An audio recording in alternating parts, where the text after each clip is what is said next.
पर जुर्म के काले बादल छाए हुए थे। भाई भाई का दुश्मन बन चुका था। इस देश में रहने वाले वतनी भाई एक दूसरे के लहू के प्यासे बने हुए थे। बादशाह न्याय छोड़कर मजहबी जुनून के साथ अंधे हो गए थे। ऐसे समय में संसार में रोशनी फैलाने के लिए शिव स्वरूप बेदी चंद्र भगवान श्रीचंद साहिब ने श्री गुरु नानक देव जी और माता सुलखनी जी के घर सुल्तानपुर लोधी, जिला कपूरथला, पंजाब में लगभग वर्ष 1495 में जन्म लिया। श्रीचंद साहिब जी के पैदा होते ही ऐसी घटनाएं घटी जिससे यह मालूम हो गया कि यह किसी आम बालक का जन्म नहीं है। अवतार के समय बालक के शरीर पर सुंदर आभा थी, कान में मांस की मुद्रा और शरीर पर विभूति भी कुदरती ही मली हुई थी। उस समय सारे सुल्तानपुर में इस बालक के जन्म की खबर जल्द ही फैल गई। घर घर यह खबर फैल गई कि जयराम के महल बीवी नानकी के घर उनके भतीजे ने जन्म लिया है।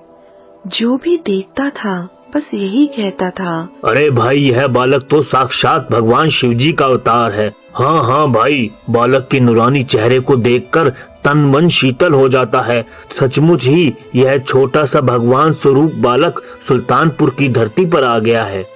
बस फिर क्या था, पूरे शहर के लोगों ने भाई जयराम के घर में मेला लगा दिया। लोगों के दर्शन करने की बारी नहीं आ रही थी। गुरु नानक देव जी के पिता बाबा कालू अपने पुत्र के होने की खुशी में गरीब भिखारी जरूरतमंदों को दिल खोलकर दान दे रहे थे। यह देखकर रिश्तेदार, पटवारी व और परिचित सोच रहे थे, भाई आज पटवारी जी में इतनी दिलेरी कहाँ से आ गई? परंतु यह बात तो आंखें वाले ही जानते थे। दिलेरी कहाँ से आ गई? परंतु यह बात तो आंखें वाले ही जानते थे कि यह बालक तो भोला भंडारी है, जिसका दिया सारा संसार खाता है, और वह आज अपने दादा को अपनी शक्ति से दिलेरियां, उदारता देकर शोभा दिला रहा है। दादी माता तृप्ता अपने ज्येष्ठ पुत्र का मुंह बार बार चूमते नहीं थकती थी। बुआ नानकी जी की आत्मा गुलाब के फूल की तरह खिली हुई थी। वह बार बार अपनी माँ से कह रही थी, माँ तुम तो बहुत भाग्यशाली हो जो तुम्हारे घर पहले भाई नानक और अब इस शिव रूपी बालक ने जन्म लिया है। माता सुलखनी की खुशी का कोई ठिकाना नहीं था।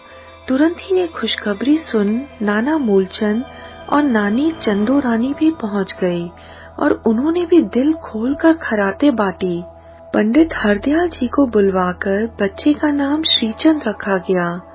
श्री गुरु नानक देव जी बहुत खुश थे और सभी को कह रहे थे, इस बालक का चंद्रमा जितना प्रकाश होगा, यह अत्यंत तेजस्वी होगा। हमने गृहस्थ जीवन को प्राथमिकता दी है और यह ब्रह्मचारी रहते हुए जब तब त्याग के सभी कार्य कर दुनिया में उदासी संप्रदाय को चमकाएगा।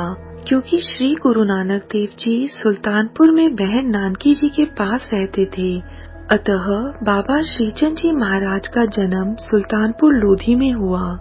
बहन नानकी के घर कोई संतान नहीं थी। दयालु श्री गुरु नानक देव जी ने अपनी पहली उदासी पर जाने से पहले श्रीचंद जी महाराज को अपनी बहन की झोली में डाल दिया और छोटे पुत्र बाबा लक्ष्मीदास जी महाराज अक्सर अपनी माता के साथ पखोपुर नाना रहे। जब श्रीचंद महाराज 4-5 साल के थे तो एक साधु ने उनके घर के सामने आवाज दी, माता भिक्षा दो, भिक्षा दो, माता भिक्षा दो। माता सुलखनी जी और बुआ बेबे नानकी घरेलू कामकाजों में व्यस्त थी, इसलिए उन्हें बाहर खड़े साधु का पता नहीं चल पाया। परंतु बाबा श्रीचंद वहीं पास में खेल रहे थे। जब साधु को अपने द्वार पर भिक्षा मांगते उन्होंने देखा तो वो संत को देखकर मुस्कुराए और उन्हें वहीं रुकने के लिए हाथ दिखाकर वे अंदर की ओर चले गए।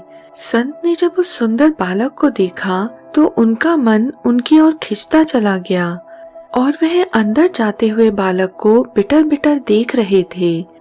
संत को ऐसा लगा मानो उस बालक के हाथ दिखाने का इशारा पाकर उसके पांव वहीं जमीन पर टिक गए हों। आगे चलने की अब उसकी हिम्मत नहीं पड़ी। वह बालक के दर्शन पाना चाहता था और उसका दिल उस बालक से मिलने के लिए बेकरार हो रहा था। वह यह सोच रहा था, हे ईश्वर, ऐसा तेज, तप और नूरानी चेहरे वाला बालक मैंने कभी नहीं देखा। यह तो साक्षात शिव रूपी बालक है। अभी वह यह सोच ही रहा था कि अंदर से बालक अपनी मुट्ठी बांध के कुछ लाता वापस आता हुआ दिखाई दिया।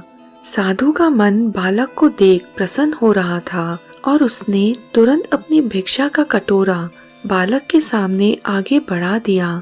बालक ने जब मुट्ठी खोली तो उस साधु का कांसे का कटोरा हीरे जवाहरातों से भर गया।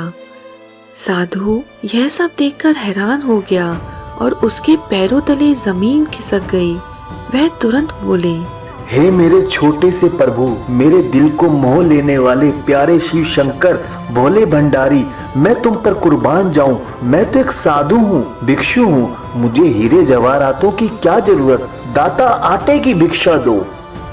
अभी वह साधु यह सब कह ही रहा था कि माता सुलगनी और बुआ बेबे नानकी जी बाहर आ गईं। वे भी बाबा श्रीचंद का यह कोतक देखकर हैरान व परेशान हो गई। फिर बुआ बेबे नानकी ने बाबा जी को गोद में उठाया और वह बोली, मुझे बताओ यह तुम कहाँ से लाए हो? बाबा जी ने नन्हे नन्हे हाथों से एक बोरी की तरफ इशारा किया, परंतु उसमें चने भरे हुए थे और बाबा जी के हाथों में जितने चने आए थे केवल वही हीरों में बदले थे। इसके पश्चात माता सुलगनी और बेबे नानकी ने साधु से विनती की कि जो बालक ने आपको दिया है कृपया करके उसे स्वीकार करें। संत ने बाबा जी के सामने शीश झुकाया और यह कहकर चल दिए, सबना जिया का इक्को दाता, सो में विसरी ना जाए।